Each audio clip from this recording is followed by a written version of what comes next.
what day are we on now? 12th. We have missed two fat runners so far. There might be one more.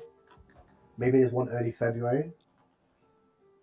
But I think we can spot another few hundred X's, right? We can develop an area of conviction. If we're wrong, we're wrong, right? If we're right, we'll be right big. And we can really have some like life-changing stories come out of this VC. But to do that, it is going to require a slight area of delusion. You might have to be slightly delusional, right? Like them BTC guys back in the day who were doing conferences in like 2012. You know, while I was playing Halo Wars. Yeah. I was chilling at the Bitcoin Center in New York in 2013 for the Bitcoin convention in 2013. giving Deadass. I got speeches. photos and everything, Did you video. get it? Did you buy Bitcoin? Bro, I was already, yeah, I was there.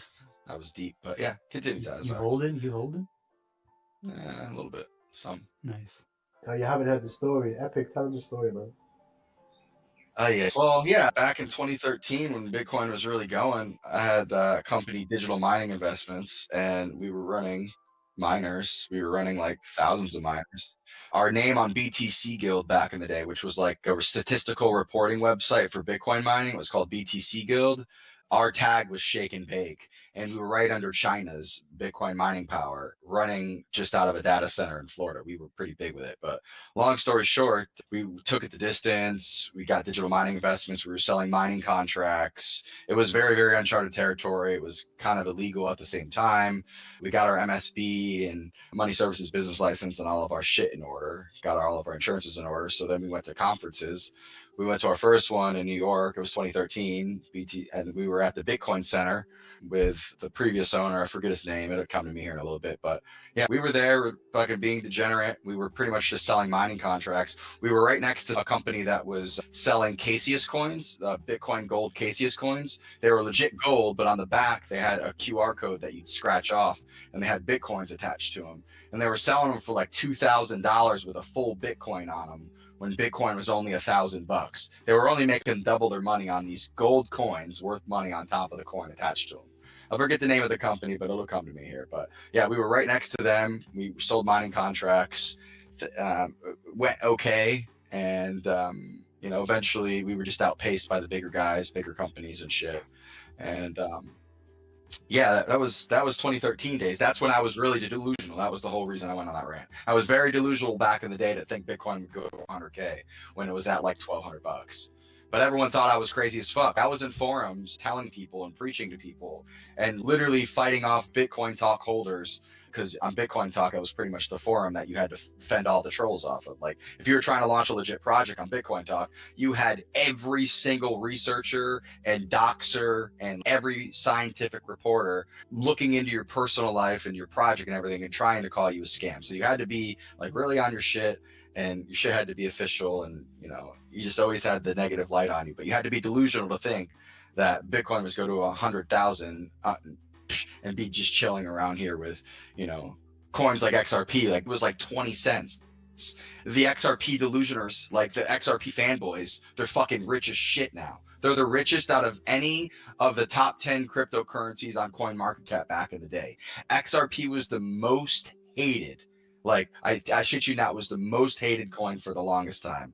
They were trying to link it to the government and this, that, and the other. They thought it was a scam, and the actual technology wasn't ever actually going to be used. But all the guys that bought XRP at quarters and 50 cents each, or even $1, did very well. It just took a long time. So I would say the most delusional crypto goers get personality, like, I guess, traits from like XRP holders on Twitter. Like, go back and find those guys that were XRP freaking, dominant, and see how they think. So anyway, delusion, bro. Right on with For that. educational purposes, can you explain your mindset? Like, explain the conviction. Why do you think Bitcoin is going to go to 100,000? What is the conviction you have?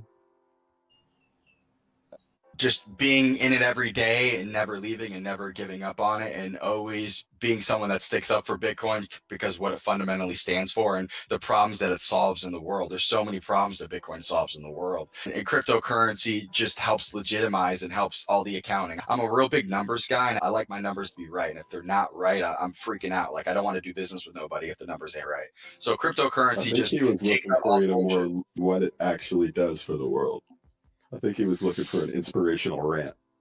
No, I was actually asking him what his thought process was. Like, why are you thinking Bitcoin's gonna go to 100,000 when it's 2,000? Like, what is the value proposition that puts it Because in your mind at 100,000? I was in the data center, bro. I was in the data center hooking up the machines, networking them to mine Bitcoin. I understood the situation at hand and what I was doing. I wasn't creating money out of thin air.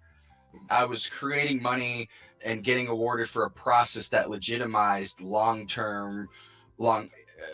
importance of money in general. It's money 2.0. So me being in the trenches, mining Bitcoin, literally data centers 100 degrees. We're literally cooking Sago networks on Gandy Boulevard. They have 15 fucking.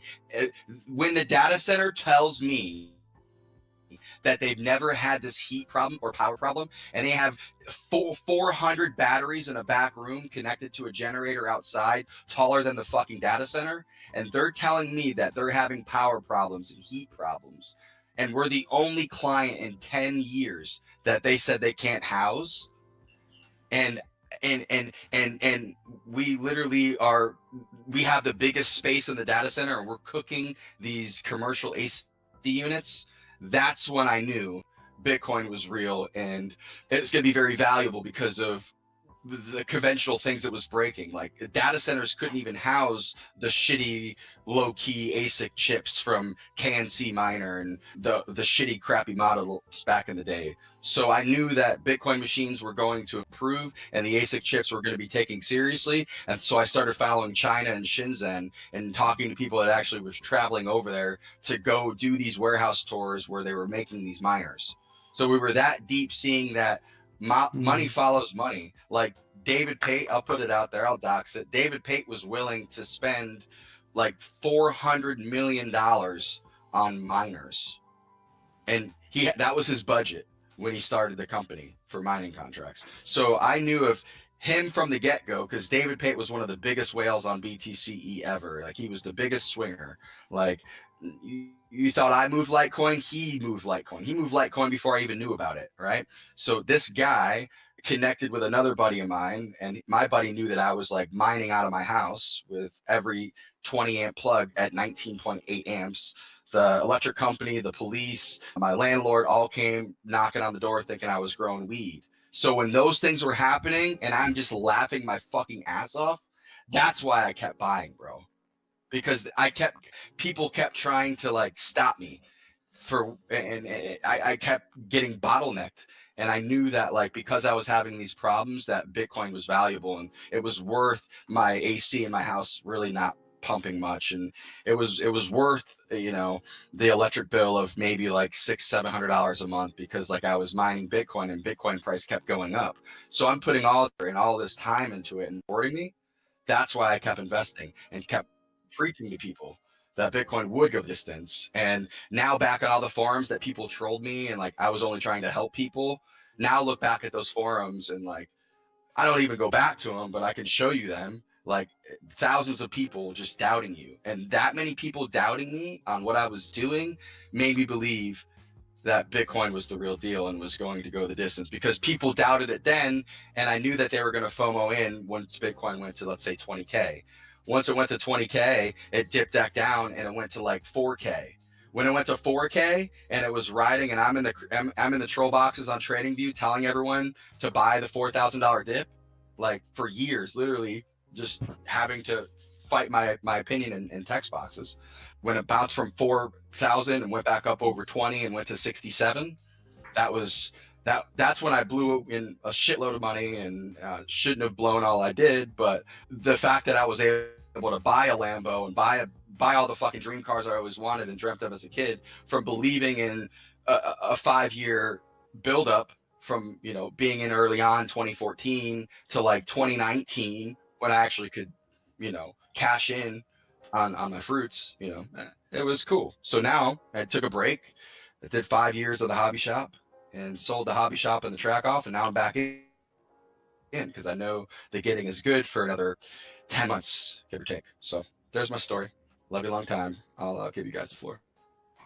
That's cool, man. So basically, you saw a problem and you saw what it solved. You saw money is Saw a lot printed. of problems. You I saw saw a lot. technology work. Energy is actually Are you used to create something of value rather than just pressing a button, turning on the money printer. Proof of work is what it's called, are you essentially. a Yeah. Someone in the comments talked about Silk Road. I mean, I was pretty heavy on that too, but I'm not gonna like spoil such a good story with, hey, I was a drug dealer first in Bitcoin. But that honestly is the true case.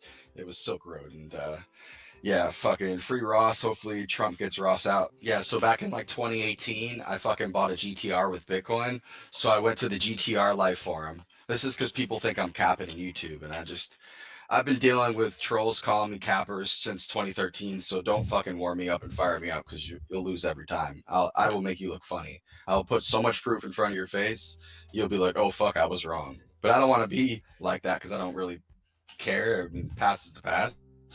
But I legitimately, I don't cap. Everything I've told you guys is real. You can literally type my YouTube name in on Google and grab a beer and go fucking research. I'm open book. Like, I've told you I've done BitConnect, BitLending Club, local Bitcoins. None of those sites are even around anymore because they were all illegal sites anyway. But it was the only way you could make money with Bitcoin were to use those tools that were unregulated. So I took full fucking advantage. I mean, hate me if you want. I ran that shit up because I had been in it for so long that, you know,